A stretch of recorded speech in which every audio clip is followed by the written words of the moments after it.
Working in cooperative extension at the university, they said, you know, if you're really smart, you wouldn't be the person on just before lunch. And obviously, I'm not very smart, so I'm the person on just before lunch. I'm going to try to go through this pretty quickly and then maybe open it up for some questions. How many of you have heard me talk about STI and alfalfa before? Yeah, some of you have, so some of you will be a little bit of a repeat, but what I'd like to do is share some of the things that we've been learning about subsurface drip irrigation and alfalfa over the last 5 or 6 years. So the questions here are two. One is, basically what are the possibilities and limitations of subsurface drip irrigation and alfalfa? And the second thing is, what do we do when we don't have enough water in the case of alfalfa? So what does the future hold? Now, Pete said that he was looking for his crystal ball over here. Did you ever find that? I don't know if you did. I'm still looking for the flying car here, but I haven't seen it yet. I guess drones are kind of almost there, right? But definitely we know this is September this year. We're still in the midst of a very severe drought. In fact, they call this, I think it's called extreme. Exceptional, extreme, I don't know how many superlatives you can put on that, but we're in the midst of a very severe drought right here in the San Joaquin Valley. This is the, I don't know if you've seen this before. Does this work? I don't know if this works or not. You can see that this is in the South Valley here, the depletion of groundwater in the South Valley. This is very depressing data for those of you who live here. And you can see the groundwater drafting that's taking place, and we know that it has led to new regulations and trying to deal with this. The South Valley here is going to be particularly affected. Allocations from the Bureau of Reclamation have been near zero in the last 3 or 4 years. This is no news to any of you. This is also what's happening. We have the replacement of alfalfa and agronomic crops with tree crops. We're now, #1 crop in California is no longer alfalfa. It used to be alfalfa. It's now almonds. But we still have 1.7 to 1.8 million dairy cows in California. It remains the #1 dairy state. So until they kick the cows out of California, we're going to need forages for these cows. And the other thing that's happening is exports of forages, and exports of milk is also very, very important, but export of forages, alfalfa in particular, has been big. This is one point, we're well over 1 million metric tons of alfalfa being exported to China alone. We're about 4 million tons of all hay exported out of the western states. That's, in terms of alfalfa, that's about 10 to 12% of our alfalfa in the 7 western states. In terms of the grass, it's about 30% of our grassy hays are now being exported out of all 7 western states. So the future trends for this crop, this is my crystal ball. It was dethroned as our #1 acreage crop, but it's still pretty high. It's about 850,000 acres, but there's a tug of war between the restrictions on acreage, water restrictions, and a strong demand from western dairies and from exports. So you have this tug of war, so the acreage really hasn't increased, and it has decreased a little bit. I think a lot of that is due to the replacement by trees and vines, and also the water restrictions.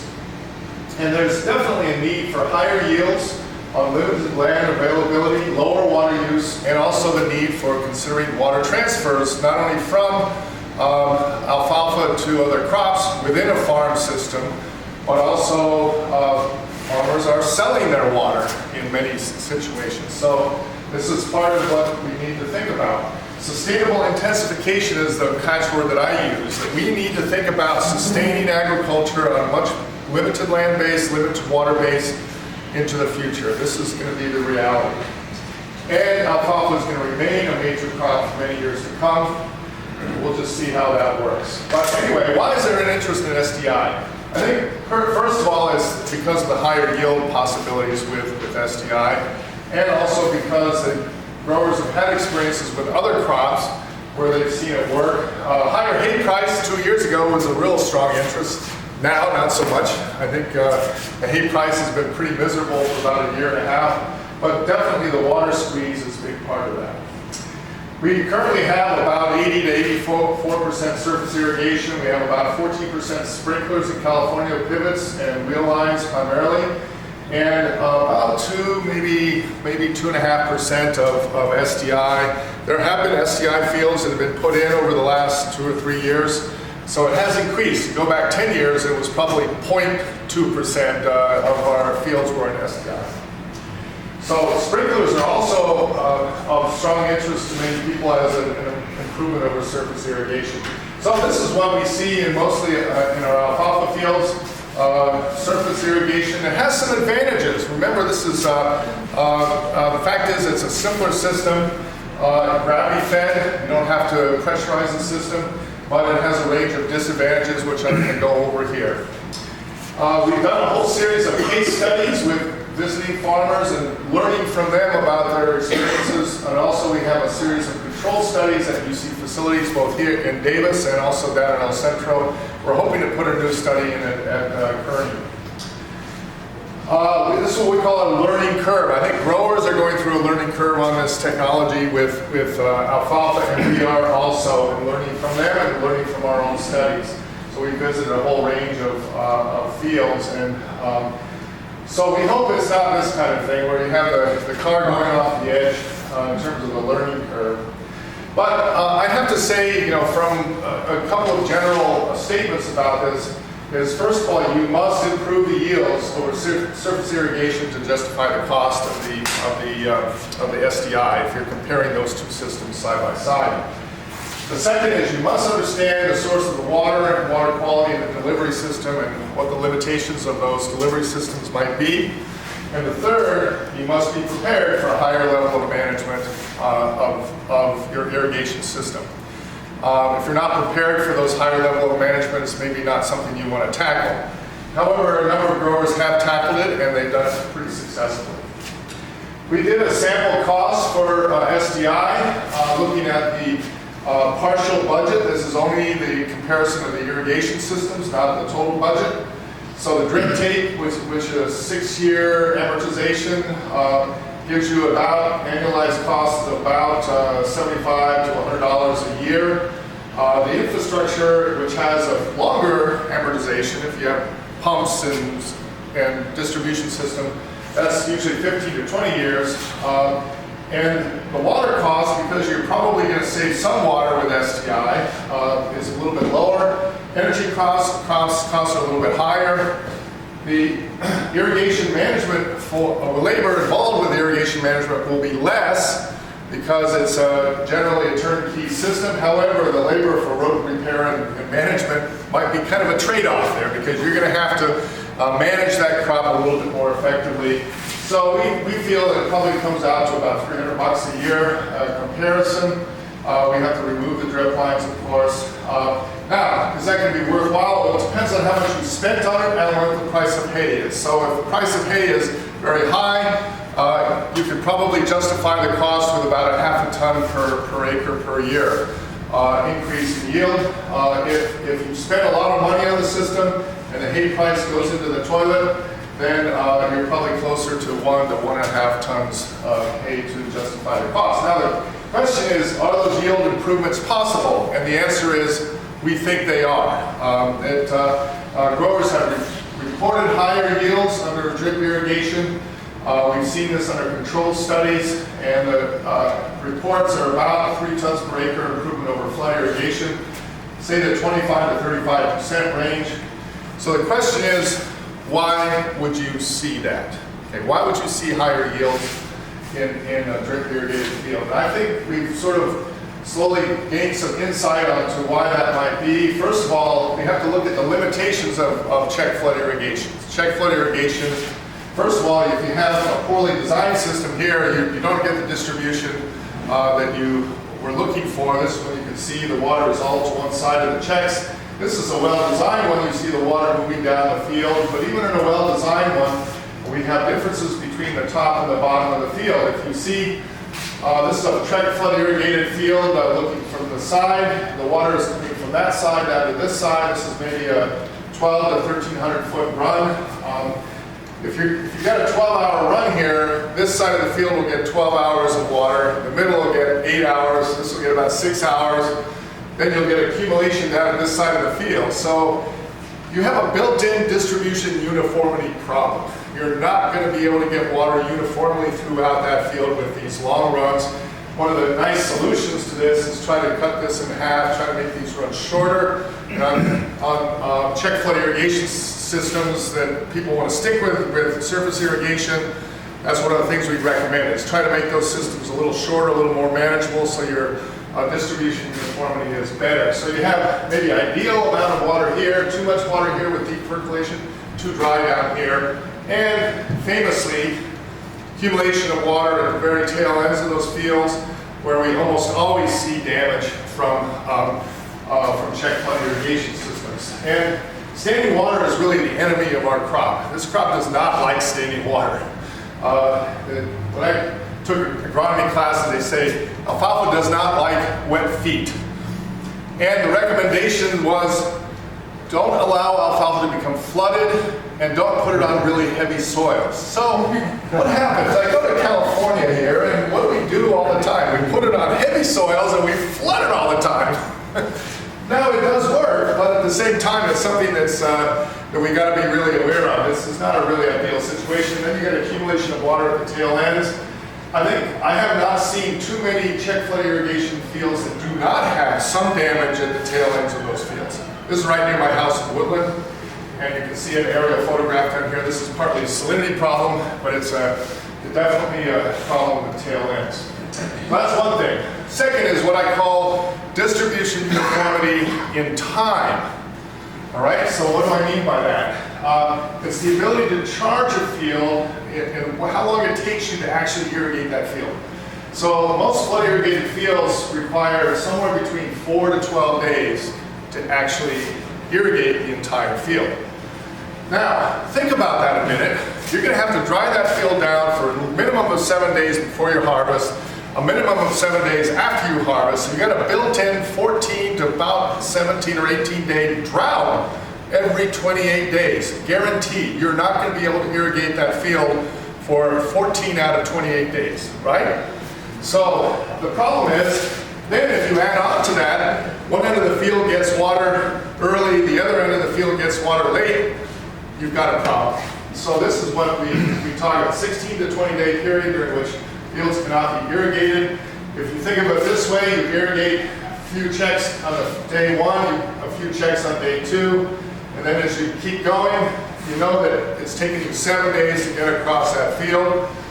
This gets water 7 days later than that side of the field. You have a problem with distribution uniformity, because of the timing that it takes. And that's a big problem with check flood irrigation that sort of dawned on us, and we discussed it with farmers over time, that one of the big advantages of drip irrigation is that you get water on the field quickly. This is also a really big advantage of center pivots. So one of the things we have to look at is all systems have their advantages and disadvantages. Center pivots have the same advantage here. Third is the ability to maintain turgor pressure. Does anybody know what turgor pressure is? It's the ability of the crop to remain filled with water in its cells so that it doesn't wilt. Okay? So once a crop or a plant wilts, it stops growing. Water is the driving force for plant growth, and if you see a plant that's wilted, it will have ceased growing. It's that turgor pressure that causes the cells to swell and the cells loosen and they continue to grow. If you don't have turgor pressure, you don't have open stomates, you don't have a carbon coming into the plant, and so I see plenty of alfalfa fields with short-term droughts. You go out there, you can see the crop is stressed. Grower says, well, I can't really irrigate it today because I'm going to harvest in a week. So what are you going to do? So the ability to keep that crop with turgor pressure is another advantage of this kind of system. We also see an advantage in terms of the cracking of the soils. So that's another important thing. And the fourth is to maintain irrigation schedules to match ET. How many people know what ET is? It's that little short guy with kind of funny, came down from outer space. Evapotranspiration. So you can irrigate pretty much whenever you want with a STI system, and much more flexibility with center pivots. But with flood irrigation, you have very little flexibility. You can either irrigate once, twice, maybe 3 times between cuttings. Very rarely, I think, 3 times. So this is some data showing, this is the ET demand by the crop in Davis. So you start off early in the season, and you can see here, this is drip irrigation here that's really trying to follow that. With flood irrigation, you have to wait. You irrigate once after cutting, then you have to wait. You irrigate once, so you're either under irrigating or over irrigating with flood irrigation. There's not much you can do because of the logistics of the system. And so the question is, can the system follow ET, in fact? And some of the more sophisticated systems with either drip or well-designed sprinkler systems can follow ET much more closely than flood irrigation. And can it recharge the profile? This is another really important thing. We need to recharge it. If we have a 14-day drought because of cutting, we want to refill that profile after a cutting. That's another important characteristic that we have to look for. It actually turns out that flood irrigation is a little better at filling the profile than drip or sprinklers. So that's one of the things we have to be aware of. Now, I have to say that in drip fields, we haven't seen a perfection of distribution uniformity.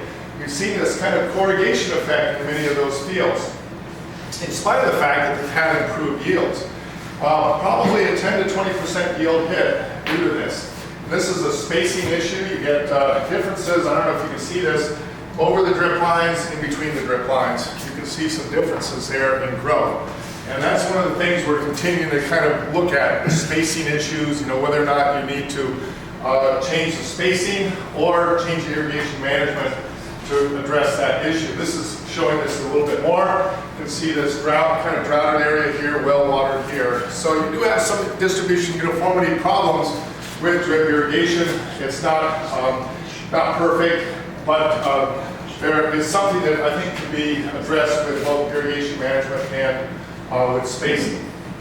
So this shows the differences in plant growth. Root distribution is probably different in drip irrigation than it is in other forms of irrigation, so that's something we need to be aware of.